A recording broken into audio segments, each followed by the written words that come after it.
to Tech Talk. It's Mathew Dickerson. How are you this week? I'm very good. Thank you, Rod. Always good to be chatting about technology.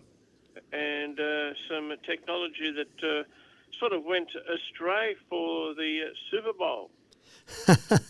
It's an interesting thing, isn't it? You're paying about $7 million per 30 seconds for a Super Bowl ad at the moment. Unbelievable sort of money. And the cleverest ad, I've looked at a few of the ads, it's always good to see different ads, lots of EV ads, that was great to see as well. But the cleverest ad there was one from Coinbase. They had a black screen.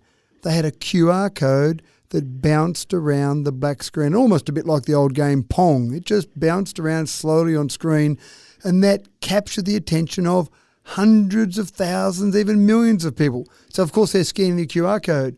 They all went to Coinbase because they were offering them $15 worth of free cryptocurrency, but the website crashed. So they obviously spent a lot of money on getting this ad ready to go, all this money on Super Bowl advertising, but they didn't think somewhere along the line they might need to upgrade their web capabilities. So it wasn't a complete waste of money because people are still talking about it, I suppose, but you'd think if you've sent all these people to your website, you want to make sure it was ready to accept them all.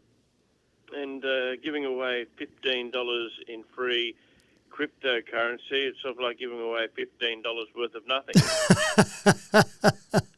I think you're probably right. I'm not the biggest fan of cryptocurrency, but it was obviously enough to get people excited. Free anything. It just goes to show, doesn't it? You can say to people, I'll give you $15 worth of nothing, and they still want to go and get it because free stuff is exciting for people. It certainly is. Now, a nice thing happened with recycling in Australia. Yeah, we've got B-Cycle National Battery Recycling has been launched. So there's about 2,351 local drop-off points. I can't tell you the ones that are around this area yet. I haven't actually had a look. But if you type in your postcode to the website, it'll actually tell you your closest drop-off point. And the problem is that there was a report that was put out by CSIRO that says only about 2% of our lithium-ion battery waste is being recycled. So that's obviously a very small amount. And we want to recycle that because those materials in lithium-ion batteries are getting harder and harder to get. The estimation by CSIRO was that you'd get about 100,000 tonnes of waste, e-waste from lithium-ion batteries by the year 2036. So this whole scheme is designed to recycle 95% of components. So the nice thing is, if you've got lithium-ion batteries, you'll be able to drop it in, presumably to a local supermarket, some of those local areas there, drop it into there, and you know that it's actually going to be reused rather than end up in landfill, which is obviously what we don't want to have happen with our batteries. No, it's a good move, and hopefully I know that I got a couple hanging around in an old drawer, so we're going to take them now and get them recycled. Yeah. Now, SpaceX is not doing a good thing to space. They're wanting to put more satellites up there, and that's got a bit of a worry for NASA.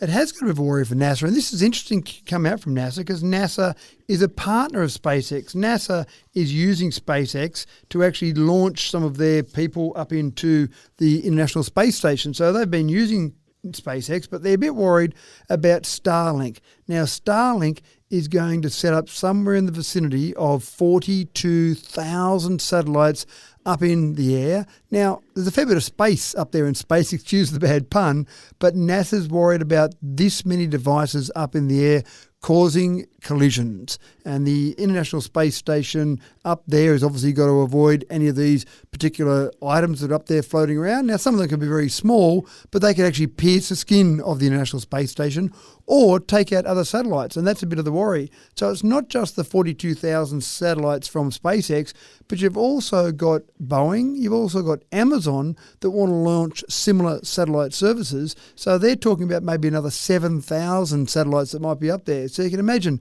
when you start to get this many satellites, it does start to get a bit crowded up there.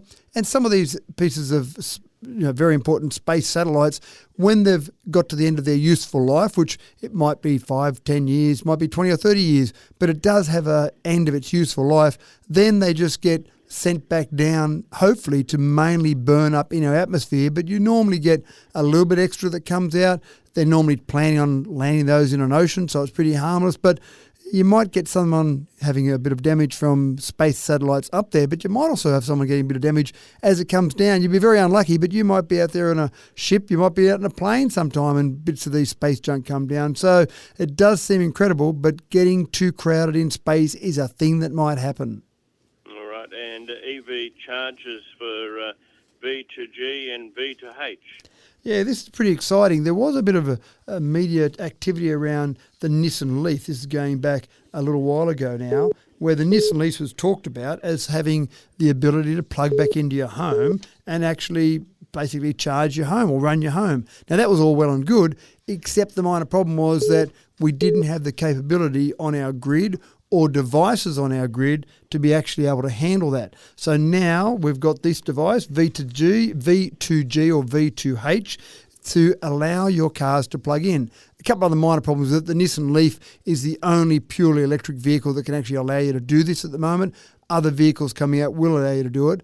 The bottom line is that most people have their car at home or at work most of the time.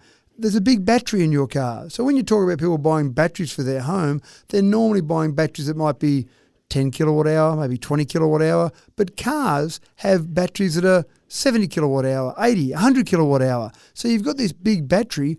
Why not utilise that? And there are some countries that actually pay you money to be able to use that because it can help stabilise the grid. So finally, we've got devices coming out now that will allow you to actually have that car, if you've got a compatible EV, plug it in and actually charge from your solar panels, for example, when you need the charge, but also send it back into your house or back to the grid when the grid or your house needs it. So it's a great usage of those EVs. That's a brilliant idea. Matthew, thank you for talking with us today. My pleasure. Always good to chat technology.